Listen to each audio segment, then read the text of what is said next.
Newspapers don't just come out of the blue. They're produced, they're printed, and so the history and evolution and development of printing technology really plays a part in that. In the early days of newspapers, they might have been produced by hand, they might have been handwritten or printed on letterpress presses, and so the sort of volume of printing is lower, and theoretically it changes the way that people read the news, what they expect from the news, and how the news makes its way into their lives. So, the medium is the message. Part of that is that the medium in this case is printing technology. And that's a thing that at Providence Public Library has been one of the focuses of our collecting for a long time. So I'm going to highlight an item here which appeared in a Baltimore newspaper in 1898. This would have been an insert. We still have inserts in newspapers these days.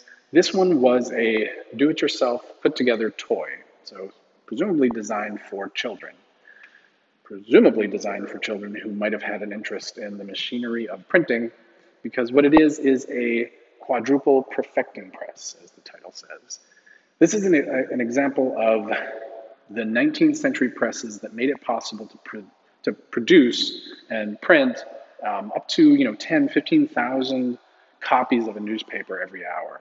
So all of a sudden, the volume of how many papers you can produce radically increases, and it's obviously going to be cheaper and intended for a wider audience.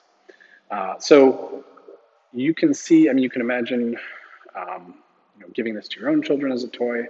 If I was a child, would probably be disappointed, but maybe 19th century children would have been excited about assembling this press.